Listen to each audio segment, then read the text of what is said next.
네, 지난주에서 이번 달까지 매주 금요일에 쭉 세계적으로 사랑받는 반고흐를 만나는 시간을 갖는데요. 자, 오늘은요.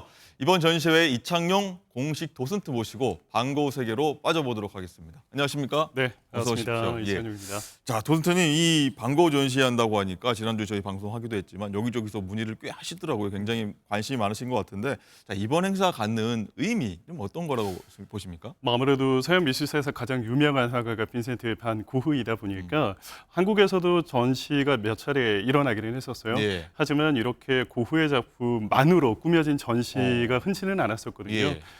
고흐를 주인공으로 하는 전시가 12년 만에 열린다는 의미도 있고요. 네. 지금까지 한국에서 열렸던 전시들 가운데 가장 많은 고흐의 원화 작품을 만날 수 있다는 것, 그리고 심지어 고흐의 초창기 시절부터 말기까지 시대별로 작품을 망라하고 있다는 특징을 가지고 있는 전시라서 그 의미가 좀 특별하지 않을까 싶습니다. 그렇군요. 자, 그리고 저희가 지난주 한번 봤습니다만 이 세계적으로 이 사후에 굉장히 세계적으로 인기가 많은 반고흐 인기가 왜 이렇게 많은가 한번 탐구해 봤었는데 근데 반고흐 보니까 원래는 처음에는 화가가 아니었다고 해요. 20대 중반 이후에 화가로 갔다 이런 얘기를 들었습니다. 네, 그렇습니다.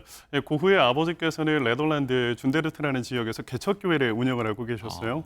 아무래도 고흐가 장남이다 보니 이 아버지의 대를 이어서 목회자를 꿈꾸게 되었거든요. 목회자를요. 네, 뭐 좋게는 그냥 신학학교에 입학을 해서 정석대로 목사가 되었으면 참 좋았겠지만 신학대학에 입학에 낙방을 하게 되자 차선으로 선택했던 길이 바로 전도사였습니다. 전도사. 당시에는 전도사로서 경력을 쌓게 되면 이것을 인정받아 목사가 될 수 있었거든요. 예. 그래서 고흐는 실제 네덜란드 남부에 위치한 보리나주 몽스라는 마을, 당시 탄광촌 전도사로 발령을 받아 본격적으로 전도사로서의 생활을 시작하게 되죠. 그렇군요. 반고흐가 원래는 창고가 아니라 전도사였다라는 흥미로운 말씀까지 전해주셨는데 그러면 전도사로서의 반고흐 생활은 어땠습니까? 굉장히 열심히 일을 해왔어요.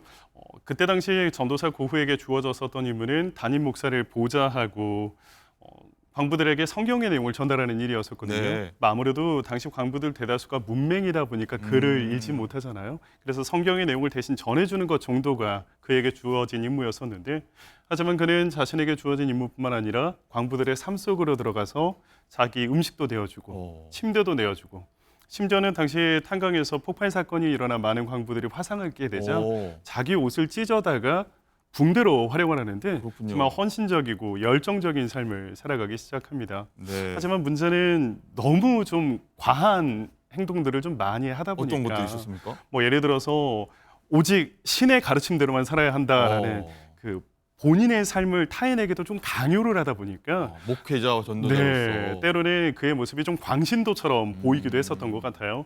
결국에는 신자들이 그를 좀 부담스러워하기 시작하고 담임 목사 입장에서도 그를 자신의 곁에 두는 것이 좀 여간 부담스러운 일이 아니었던 것 같습니다. 그렇군요. 그래서 결국 1년도 채 되지 않아 이 전도사로서의 직위는 해지당하게 되죠. 해질당했다. 네. 좀 도슨트님 말씀 들으니까 스토리텔러처럼 쭉 이 삶을 쭉 말씀해 주니까 이야기 좀 빨려 들어가는 느낌이 드는데 그러면 어떻게 해서 반고흐가 우리가 사랑하게 된 화가로서의 길로 접어드는 겁니까? 동생 태호의 역할이 가장 컸던 것 같아요. 동생 태호. 네, 어렸을 때부터 고흐는 일단 그림을 보는 것도 좋아하고 그리는 것도 좋아해 왔었다 보니까 예. 취미로 조금씩은 그림을 그려 왔었습니다. 그런데 이때 동생 태호가 구필화랑이라는 곳에서 나름 잘 나가는 화상으로 일을 하고 있었거든요. 형이 방황하고 길을 잃고 무엇을 해야 하나 하고 고민을 하고 있던 찰나에 아니 어차피 형 그림 좋아하니까 내가 지원을 해줄 테니 화가가 한번 되어보는 것은 어떻겠느냐라고 제안을 하게 되죠. 이때 동생 태호로부터 경제적 지원을 약속받고 여기 지금 고흐는- 나가는 게 동생 태호 말씀하신 동생 그렇습니다. 태호군요. 네. 그래서 고흐는 화가가 되기로 결심을 하게 되죠. 네. 근데 여기서 중요한 점은 고흐가 화가가 되기로 결심을 했던 나이가 28살이었어요. 당시 기준으로는 16살이 되면 사회 진출을 해서 직업을 갖게 되거든요. 거의 성인이었던 거죠. 그렇죠. 그러니까 28살이라고 하는 나이는 무언가 본인의 인생에서 새로운 직업을 선택을 하기에는 굉장히 늦은 나이였다라는 거죠. 그러다 보니 시작부터 좀 불안해요. 남들처럼 미술학교에 입학을 해서 체계적으로 교육을 받고 있자니 언제 학교 들어가서 실력 쌓고 졸업해서 화가로 독립을 그렇겠네요. 하겠냐고요.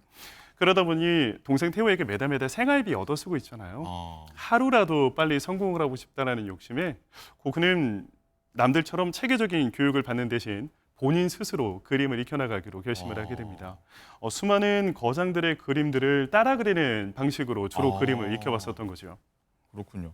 그러다가 이 밀레를 만난다고 좀 저희가 한번 공부를 하면서 봤는데 만종, 뭐 이삭좀 여인들의 그 농부화가 밀레 아니지 않습니까? 네. 이 밀레를 만나서 좀 반전의 계기를 잡았다 이런 얘기를 좀 봤습니다. 네, 고우가 정확하게 말씀을 드리면 정규 교육은 받지는 않았기 때문에 물론 잠깐의 미술 수업은 들은 적은 있었거든요. 수업 들은 정도. 네, 하지만 그렇다 할 스승이라고 여길 만한 사람은 존재하지 않는데요. 네. 그가 실제 스승처럼 여겼던 사람이 있었는데요. 그가 바로 농부의 화가라는 이름으로 잘 알려져 있는 장 프랑수와 밀레였습니다. 밀레.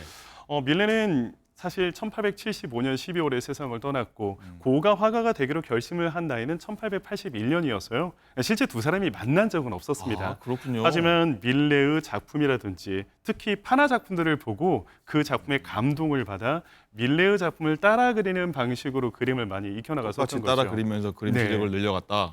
사실 처음 고흐가 화가가 되기로 결심을 하고 존경했던 화가는 두 명이었어요. 네. 밀레뿐만 아니라 당대 최고의 농부의 화가로 인기를 끌었었던 질 브루통이라고 하는 인물이었었는데요. 그렇군요. 당시 부르주아들이 꿈꾸는 이상적이고 아름다운 농촌의 모습을 그려서 인기를 끌었었던 화가였었죠. 근데 사실 19세기 당시 농부들의 삶은 굉장히 힘들었었거든요. 가난하고 하루하루 끼니를 대저로 채울 수도 없을 정도로 힘든 삶을 살아가고 있는데 그들의 모습을 막 아름답게 그려서 인기를 끌고 있는 질 브루통의 모습은 거짓된 그림이다라면서 오직 밀레만이 유일한 농부의 화가이다라면서 자신의 스승으로 여겼었죠. 그렇군요. 조금 전에 사진이 나갔었는데 밀레와 고흐 그림을 좀 비교하는 사진이 나왔었는데 굉장히 좀 말씀드린 것처럼 굉장히 나오고 있습니다. 좀 비슷한 그림이라고 좀 볼 수가 있겠습니다. 네, 보시는 작품은 그 밀레가 고흐의 작품을 따라 그린 여러 시리즈 가운데 하나라고 볼 수 있는데요. 먼저 왼쪽편에 보시는 작품은 1850년에 이제 그려졌던 작품으로 원작은 1848년 살롱전에 출품했던 작품으로 밀레 스스로도 굉장히 좋아했던 그림이었어요. 그래서 다양한 이제 시리즈 작품을 스스로도 이제 그려내게 되는데요. 추운 겨울이 지나 봄이 찾아오고 모든 자연의 생명이 막 잉태하는 그 과정 속에서 이 들판에 씨를 뿌리는 농부의 모습은 마치 새로운 생명을 잉태하는 이 자연의 어머니와 같은 모습이다라면서 밀레 스스로는 그 씨 뿌리는 농부의 모습을 신성하게 여겼었거든요. 그 작품에 감명을 받았던 고흐가 오마주했던 작품으로 보실 수 있고요. 똑같이 따라 그린 그림도 있지만 아르 시전에는 아름다운 농촌의 모습, 그 들판의 모습과 이 밀레의 작품을 합쳐 본인만의 이 밀레의 작품을 재해석하는 작품들도 그렸을 만큼이나 바로 이 작품입니다. 네. 예, 다양한 그림들 그려왔었거든요. 또 이번 전시회에서는 이 씨 뿌리는 사람의 두 가지 버전의 작품을 또 만나보실 수 있기 때문에 고가 이 밀레라고 하는 남자를 얼마나 존경하고 그의 작품들을 다양하게 재해석했는지를 직접 확인해 보실 수 있는 좋은 기회가 될 것 같아요. 네, 도슨트님의 말 속으로 점점 빠져드는 느낌이 드는데 어쨌든 이 반 고흐의 초기 작품이 어땠는지 굉장히 좀 궁금한데 말씀 듣다 보니까 이 뭐 저희가 아는 작품들이라고 하면 별이 빛나는 밤에 뭐 그다음에 또 해바라기 이런 것들이 좀 떠오르긴 한데 이런 작품들은 초기에 그리진 않았을 것 같아요. 네, 아르 시절에 이제 그렸던 작품들이다 보니 후기에 해당되는 작품이고요. 고흐의 전성기에 해당되는 작품들이에요.